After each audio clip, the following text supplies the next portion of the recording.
Welcome to the Witty and Gritty podcast, where we believe that lifelong learning and relentless determination are essential to developing your passions and reaching your goals. Here to help you along the way are the hosts of the show. Take it away, ladies. Hey y'all, I'm Brooke. And I'm Farron. As educators and high achievers, we're passionate about providing our listeners with effective strategies to help navigate life's obstacles and reach your goals sooner. Join us as we break down credible research that gives you a fresh perspective and challenges your limiting beliefs. Laugh and grow as we share personal anecdotes and interviews from people that have demonstrated what it takes to be successful. By implementing these practices, you will develop your unique skill set and learn how to better serve your community. Get your mind right. And enjoy this time designed just for you. Episode 87, One Day Closer to Heaven. There we go, we're back to the rhymes. Oh, I didn't do it for a while, and then I figured, and then you did one, and I was like, well, maybe I'll give it a shot. Yeah. And that happened. Those that were with us at the beginning, they know what's up. Okay, maybe I should stop rhyming all the time. Sometimes it's a challenge. Like, what rhymes with challenge? Phalange. We're stopping there. Okay, episode 87 of our Gooya mini-series. It's all about stopping those toxic thoughts from spiraling out of control. So this episode, we're covering chapters 11 through 14, and remember, we're right in the part where she is giving us the practical, actionable steps of how you have a choice. You can choose to think a certain thought, or you can capture that thought, and then, okay, I'm going to flip this and make it more positive, or whatever. So we are starting with Chapter 11. Yes, Chapter 11 is titled, A Beautiful Interruption. I choose to delight in God.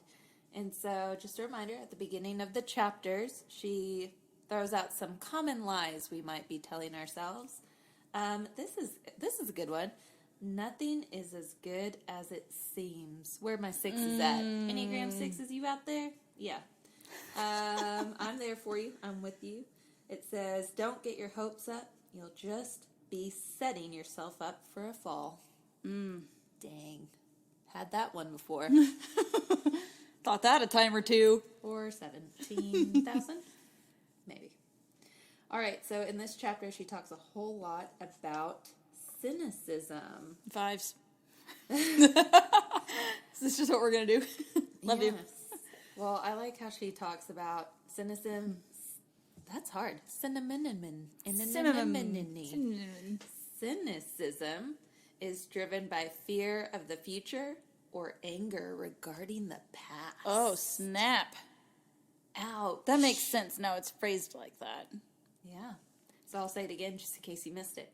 It's driven by fear of the future or anger about the past. Wow.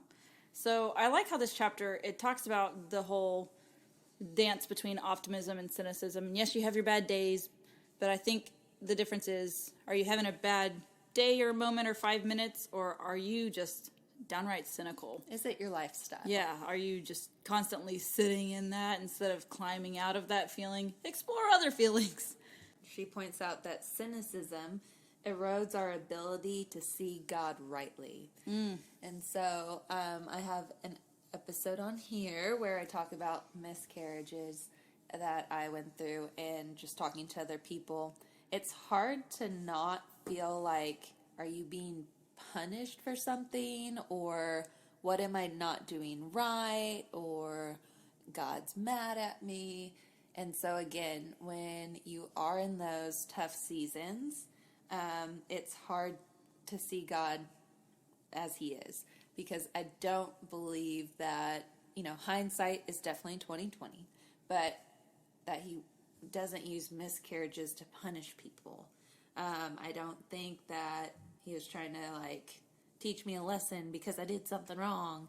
I might never see exactly the purpose behind it all. I have my own reasons and thoughts of, the good that's come out of it. And so you can check out that episode. Yeah, that's episode 36. And I really like that you shared that just piece right there about how you obviously had to choose joy, find the joy. Obviously, that's not a joyful situation, but we even share on that podcast the good things that have come from that, not just from, not your perspective, but another person who actually reached out to you and shared her story and was able to have babies after. So again, go check that episode out, episode 36. And that is in our Brene Brown Daring Greatly mini-series, where we also talk about foreboding joy, is what Brene calls it. The waiting for the other shoe to drop. Oh, when's that gray cloud going to come back cover again? When's going to be my next anxiety attack? When's going to be my next... Instead of choosing to delight in God and see the positive. And I'm not saying be overly irresponsibly optimistic. Like, yeah, I'm going to win the lottery. I'm going to spend all my money on lotto tickets. That's not what we're saying. It's a lifestyle choice of being joyful.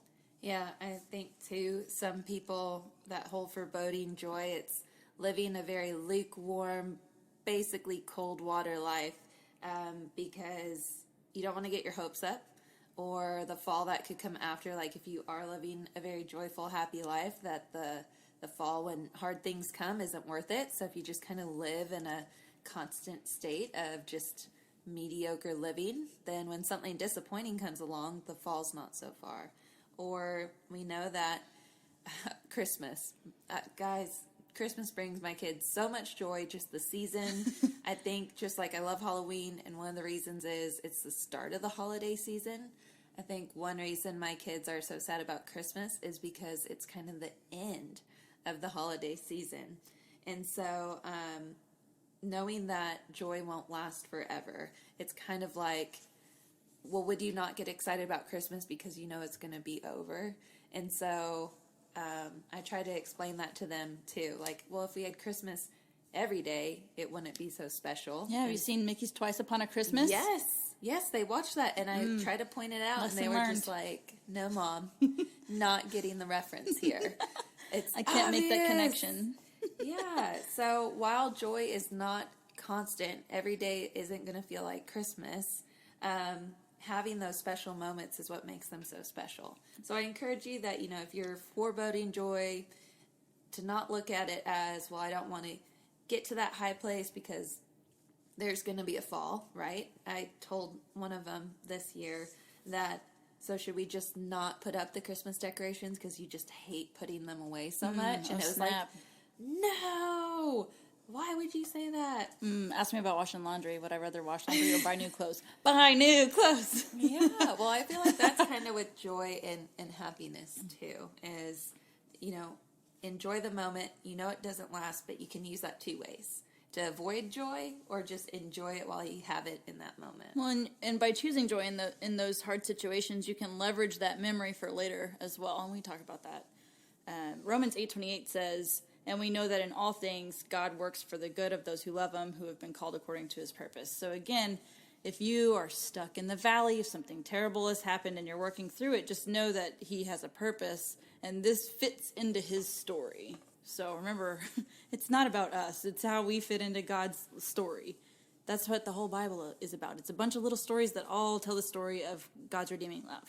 Yes, and so at the end she says that Jesus came for us, arms crossed, cranky, you know, cynical, all of our negative selves. So I love what you just said there, because it's kind of like the people that don't want to go to the gym and work out because they want to be in shape before they go to the gym. Yes. And so you praying and showing up, and God's there. He hasn't left, but just, you know, turning and facing our posture to him and praying to him. You don't have to be in a good mood or your happy self to, you know, connect with him and build that relationship. So if you are going through a dark season, that Jesus is still there. God's still right there. They haven't left you, and turn to him. If you're mad, be mad. Talk to him.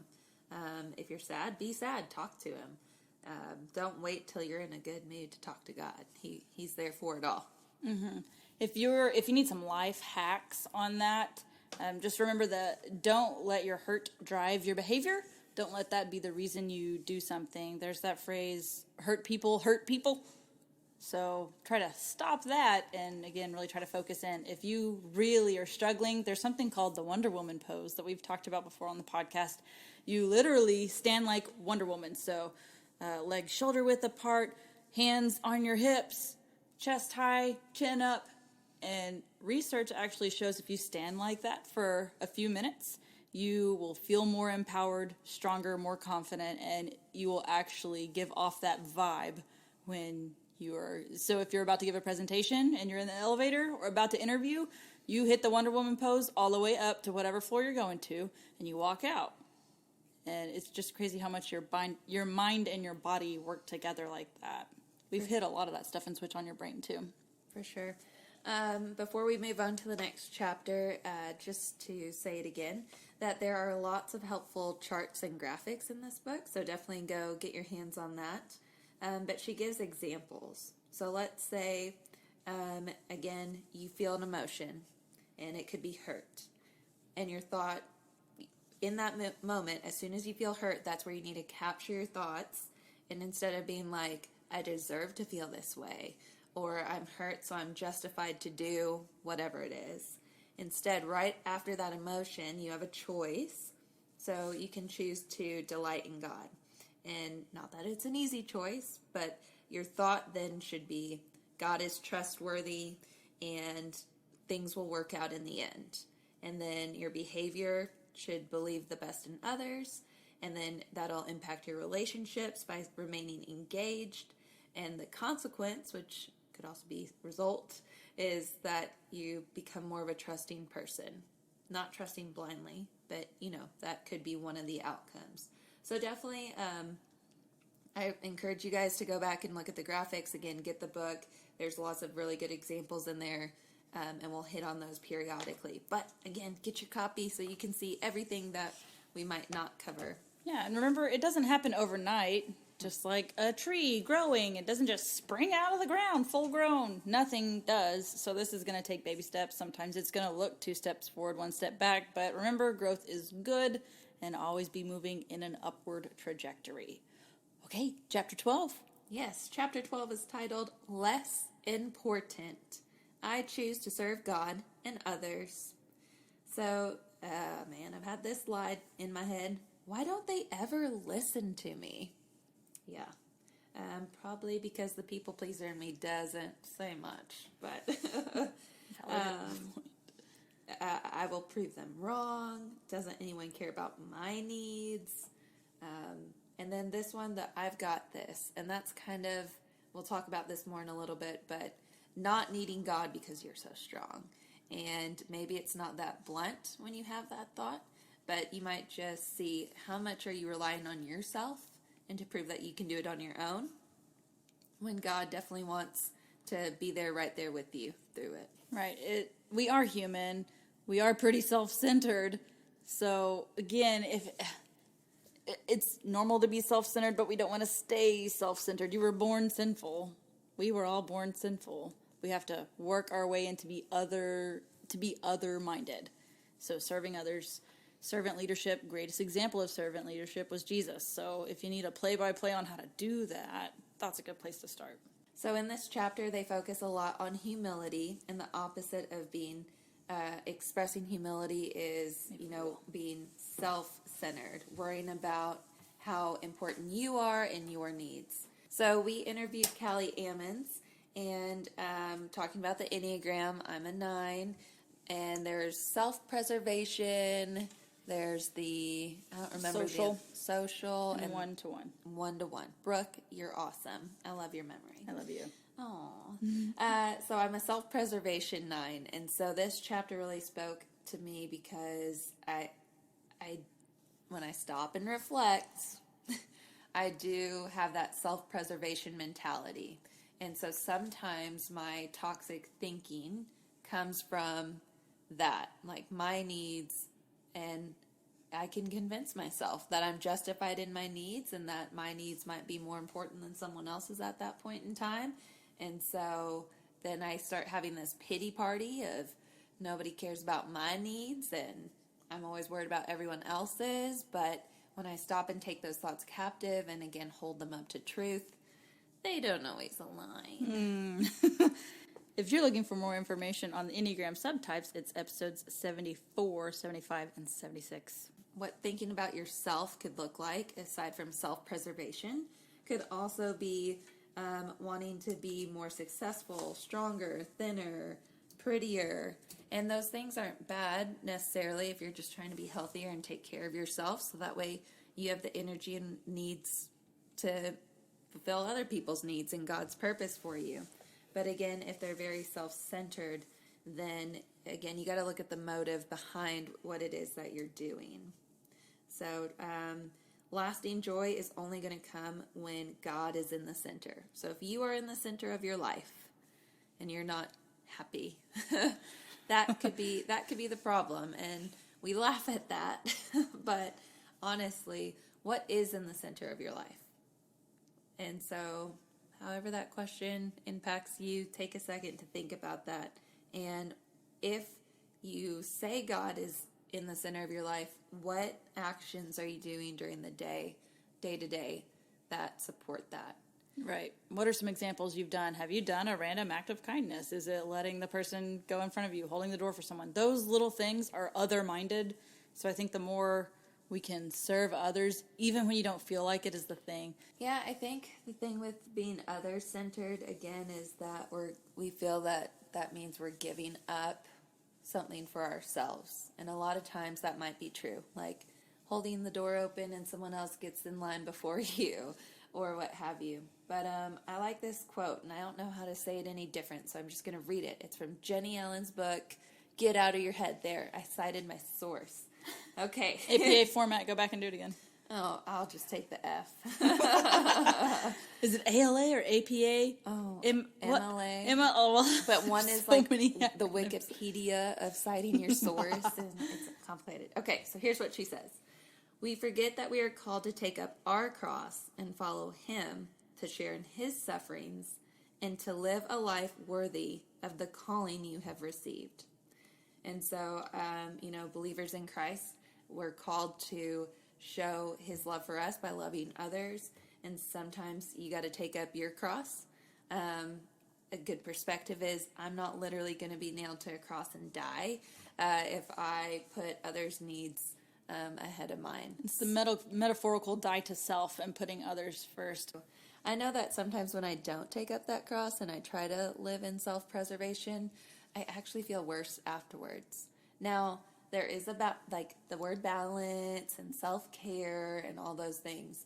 But a lot of times if I choose to take a nap instead of get caught up on work, I wake up and I'm still stressed out about the work, and now I've lost that time and I actually feel worse. And so in the book too, she says, self-importance always self-implodes. So self-importance always self-implodes. So I think when you're what I struggle with is, when is it self-care and maybe when is it erring on the side of maybe selfish?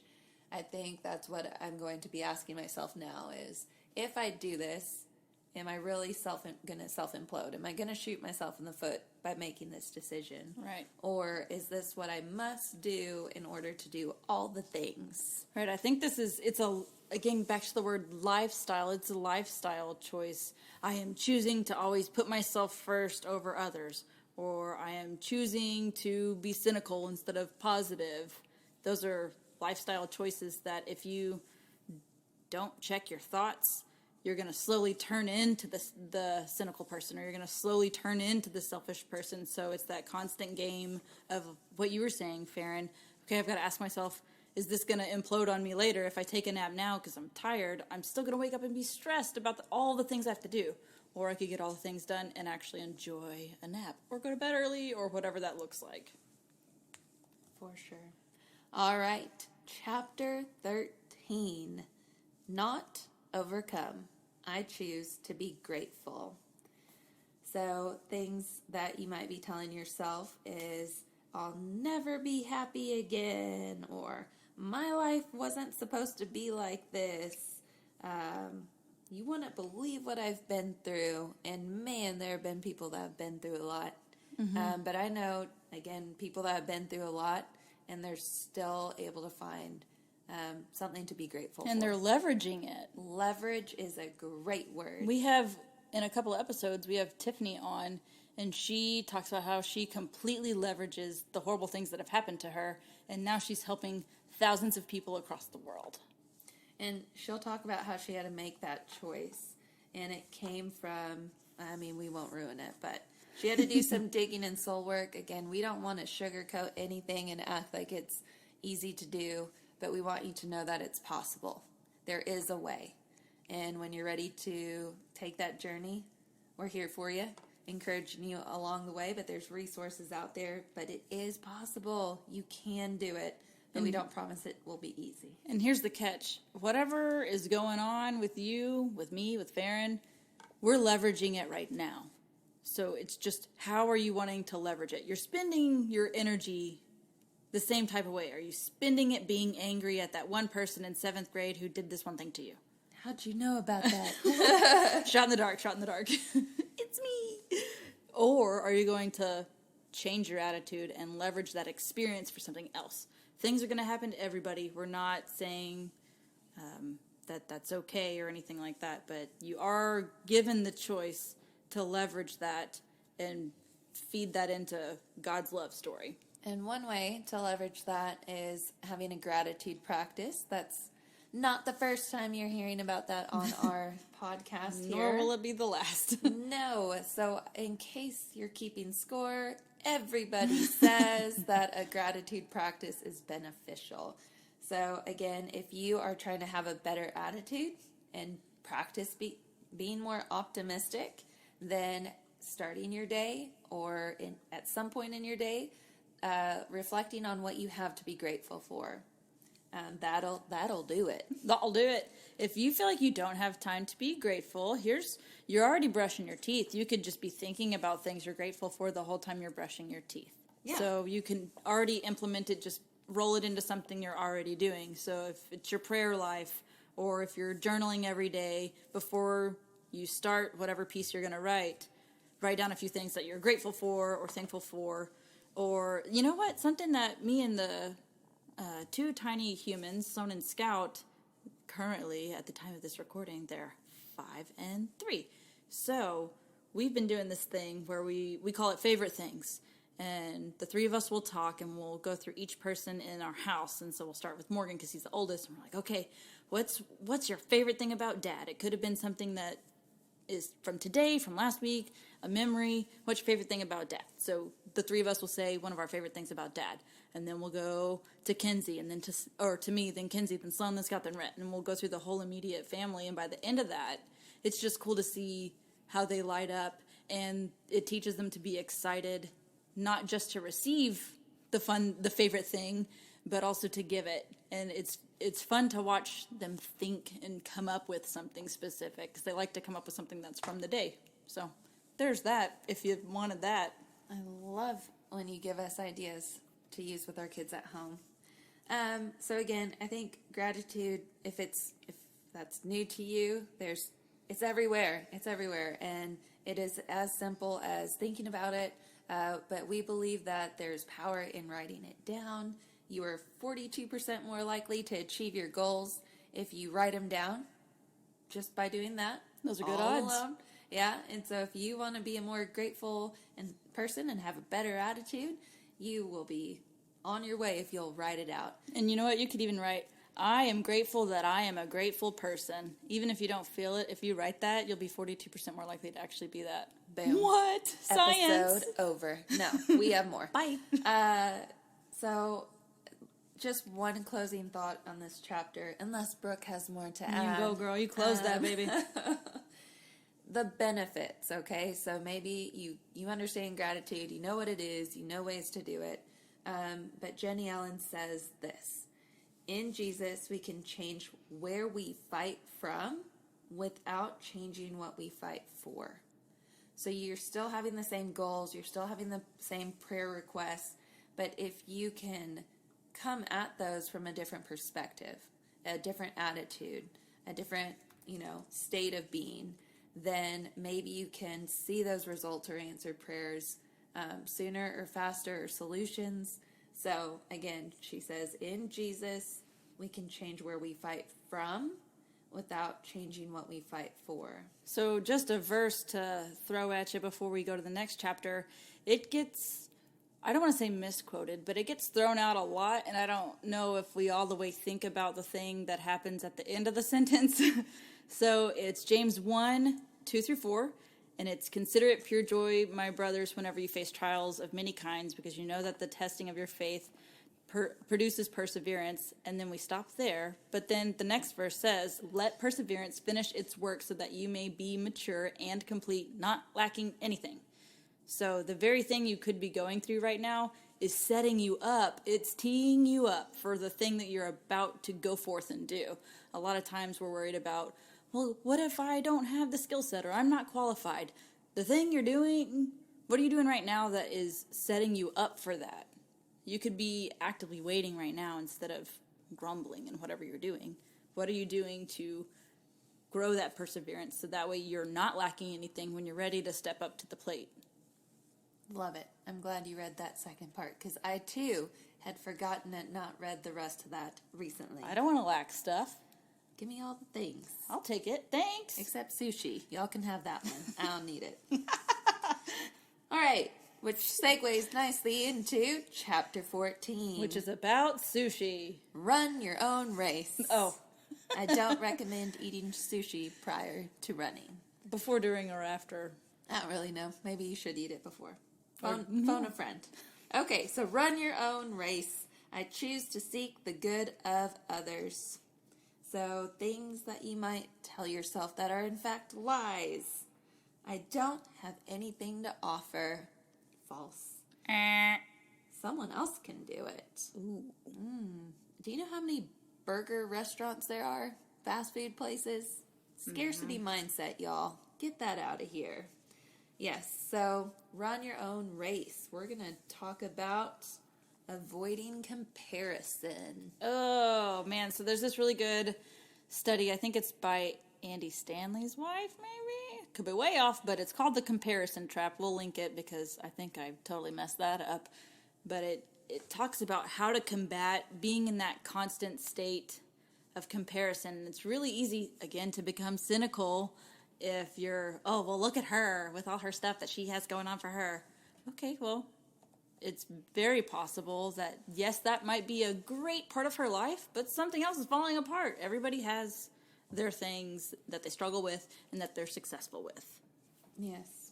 I like how Jennie Allen mentions, too, that we were not built to live for others. And as a 9 and people pleaser, I do have to check in and ask, okay, am I trying to win the favor of this person, or would these actions actually be pleasing to God? And so I know in the Bible a lot of times they talk about idols and these golden statues and things. And they've talked a lot about at church too that, you know, you might read the Bible and say, I don't have idols, but, do you idolize your kids being successful in sports and giving them everything they need and, not literally, I hope, but like worshiping your kids, or right. Do you idolize Control, acceptance from others, monetary success? Mm-hmm. We all have our idols. And so again, you might just take a second here to see, what do you idolize? You can just do a thought audit and just see, even if you just took one day to write down just different things you're thinking.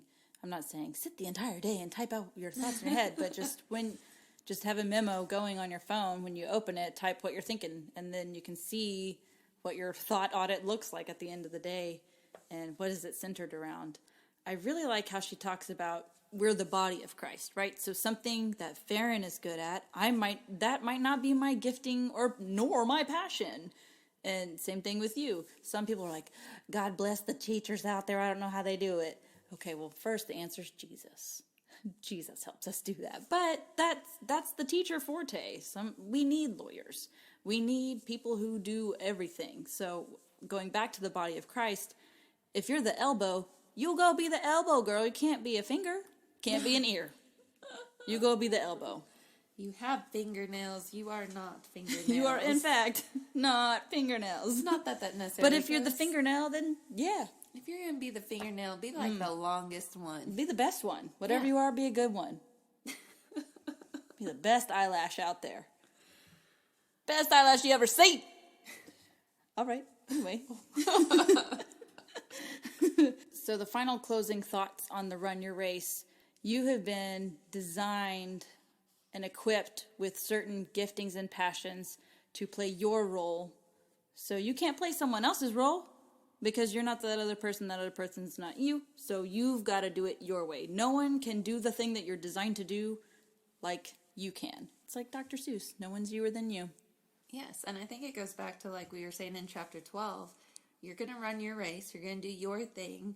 But you can also serve others, either with what you've been called to do or cheering other people on in their race. For and sure. Not getting caught up in that. Yeah, that also goes back to being grateful. Like you can cheer that other person on and because you know what I don't want to do is this, or this task, but they love it. They want to do it. So, good job. Yeah. Thank you.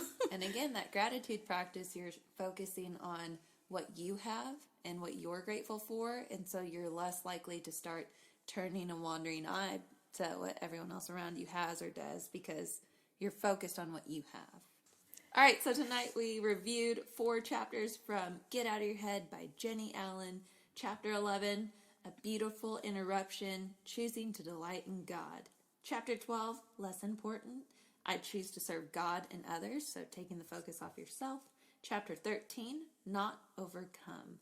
So not being overcome by this world, you're going to focus on being grateful.